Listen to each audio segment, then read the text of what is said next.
Oke, bismillah. Assalamualaikum warahmatullahi wabarakatuh. Nah, nanti kelanjutannya yin dan yang itu ketemulah namanya wu wei. Jadi wu wei itu kegiatan kita yang mengalir bersama alam. Kita ikuti ritme yin dan yang dialektika alam semesta. Jadi ya, dalam falsafah Tiongkok dikenal istilah Wu Wei, bukan yang 5 unsur tadi. Kalau Wu Wei itu secara harfiah artinya tidak memiliki kegiatan atau tidak berbuat apa-apa. Maksudnya tidak berbuat apa-apa itu mari kita hidup tanpa dibuat-buat. Kita hidup yang wajar saja, tidak sembrono, sesuka kita, tidak melihat ritme alam, tapi juga tidak palsu.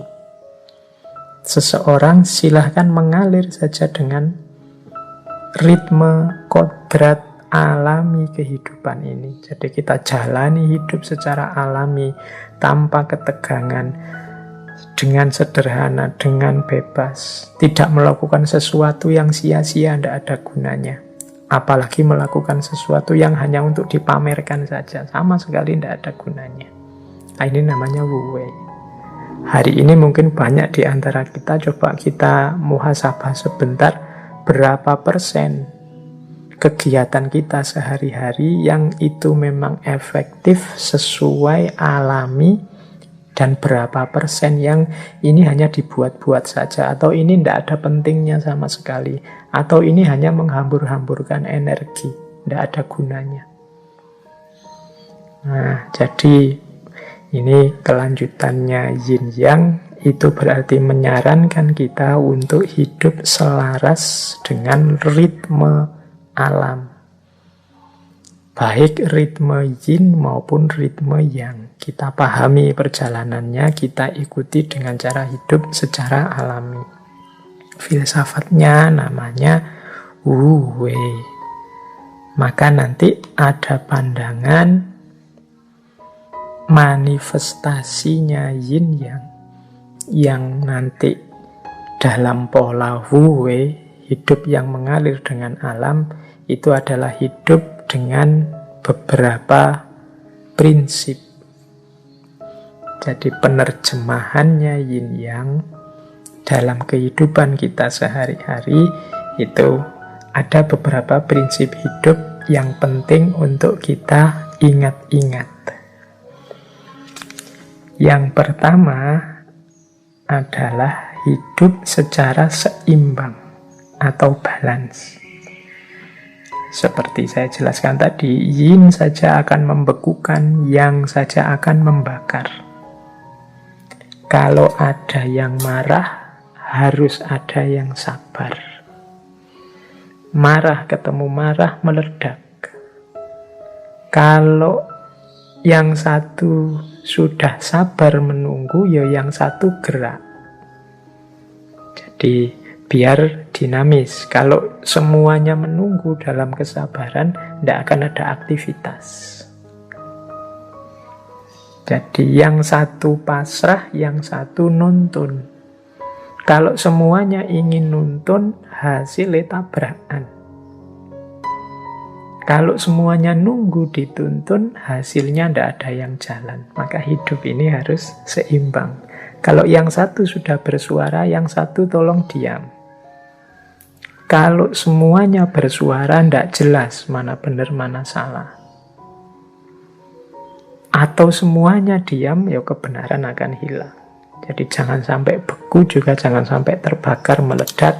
Hiduplah secara seimbang. Ini manifestasi yang pertama dari yin yang. Yang kedua, keadilan. Jadi yin yang ini memberi porsi hidup secara adil. Hidup secara alami itu kan adil. Adil terhadap diri kita sendiri, adil terhadap orang lain dengan haknya, kita dengan hak kita, alam juga dengan haknya. Ini hidup secara adil. Ya kalau orang jatahnya 10, ya silahkan mengambil 10. kita beri 10, itu adil. Ini yang hidup secara alami. Kalau makanan itu muatnya di perut kita 1 piring, ya kita makan 1 piring saja, itu adil. Adik kita yang masih sekolah SD ya sangunya 5.000 misalnya, tapi yang sudah kuliah sangunya 50.000, itu adil. Sesuai porsi dan proporsinya yang alami. Yang baik dipuji, yang jelek dicaci, enggak ya, yang jelek diingatkan, ditegur. Ini berarti adil. Jadi kita akui memang hidup ini ada hitam, ada putih, dan saling berdialektika. Tapi juga kita porsikan segalanya sesuai porsinya. Yang ketiga, hidup secara sederhana atau simplicity. Seperti tadi ya, tidak ada energi yang terbuang sia-sia. Tidak ada kesembronoan, tidak ada kesia-siaan. Paradigmanya pas saja. Sederhana bukan berarti kekurangan, tapi pas. Jadi pas itu ya, butuhnya tidur 5 jam, ya tidur 5 jam pas. Butuhnya kerja sehari itu mungkin 6 jam, istirahatnya sekian jam dalam sehari, ya dipenuhi saja secara pas. Tidak berlebihan, tidak kekurangan. Ini manifestasinya yin yang dalam hidup. Nah, yang keempat, keluasan. Jadi kesadaran kita terhadap pola hidup, ada yang yin, ada yang yang. Jadi ada yang, ada yin, itu membuat kita luas, tidak kaku. Tadi kan dijelaskan yin dan yang itu saling mengandung. Saling mengandung itu maksudnya dalam yin ada sedikit kandungan yang, dalam yang ada sedikit kandungan yin, maka luweslah. Yang feminin kita, saya ini kan laki-laki, karakternya maskulin, tapi dalam diriku pasti ada titik-titik femininitas. Sebagaimana pada saudari-saudari yang perempuan pasti juga ada muatan-muatan maskulinitas. Dalam gelap ada sedikit cahaya. Dalam cahaya kadang-kadang ada titik-titik kegelapan. Nah, ini karakternya. Makanya di gambarnya yin yang itu kan gambar bulatan putih, setengah bulatan hitam, setengah. Di tengah-tengah bulatan putih ada titik hitam, di tengah-tengah bulatan hitam ada titik putih. Orang-orang baik, orang-orang soleh, orang-orang suci itu ya tidak kemudian kita artikan sama sekali tidak ada titik hitam. Mereka itu adalah bulatan putih, tapi sebagai manusia pasti pernah khilaf, pernah salah, pernah keliru. Mungkin hanya saja ditutupi Allah. Jadi ada titik hitamnya pasti. Yang ada di wilayah hitam itu ada titik putihnya sedikit. Mungkin karena tidak kelihatan, kita hanya fokus lihat hitamnya saja. Nah, orang yang sadar ini terus dia luas, tidak kaku. Jadi orang jahat itu ya adalah sisi-sisi putih, titik-titik kemanusiaannya. Maka seandainya benci juga tidak kaku. Atau orang soleh itu ya sebagai manusia ada juga pasti titik-titik hitamnya. Maka kalau mengidolakan, kalau suka juga tidak kaku. Jadi dia menyikapi segala ritme hidup ini tidak mudah kaget dan cepat beradaptasi, menyesuaikan dengan situasi, luas. Ada orang melakukan yang jahat, yang jelek, oh ya wajar, wong hidup ini memang ada yin, ada yang, ada positif, ada negatif. Kalau yang negatif tidak tampak, yang baik-baik juga akan kehilangan jati dirinya.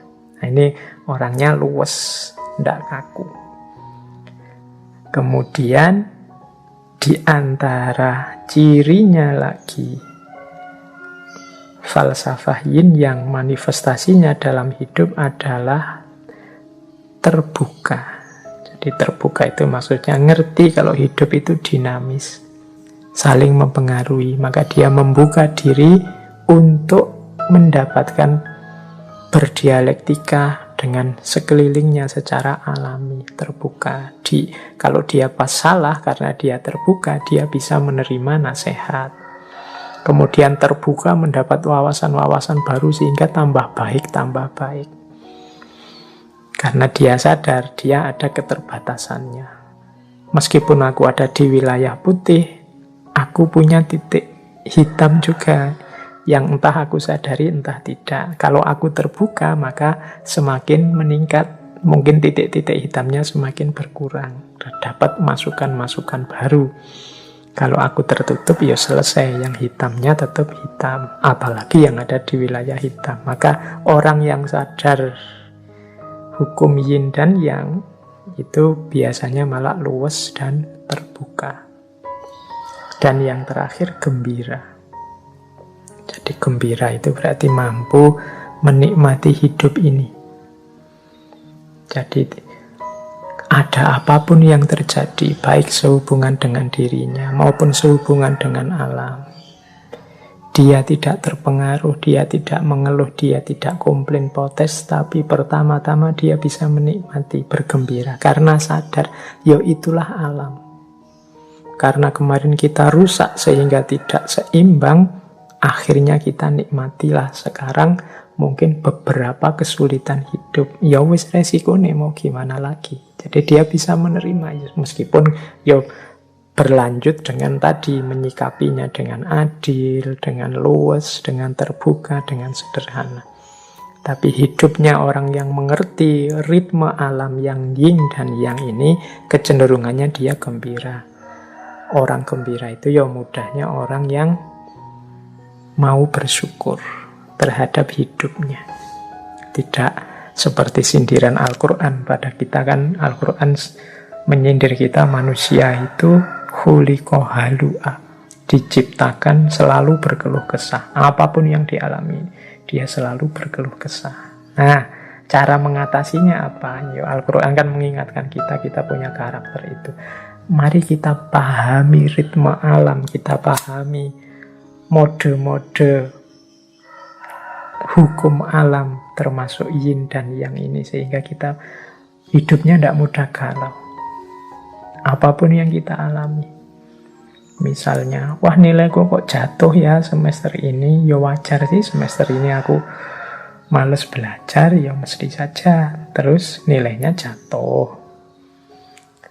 Ada ritmenya, ada hukumnya, sehingga kita tidak mudah kaget. Oke, jadi ini berarti apa? Cara kita menerjemahkan yin yang dalam hidup itu antara lain dengan cara hidup yang seimbang, hidup secara adil, sederhana, luwes, terbuka, dan gembira. Oke, untuk malam hari ini saya cukupkan sekian dulu. Mohon maaf kalau ada yang kurang berkenan, mungkin 1-2 kekurangan apa, mohon dimaklumi. Kalau ada kekhilafan, kealpaan yang teman-teman ngerti benernya seperti apa, ya silahkan disampaikan. Kurang lebihnya mohon maaf. Wallahul muwaffiq, wallahu a'lam bissawab. Wassalamualaikum warahmatullahi wabarakatuh.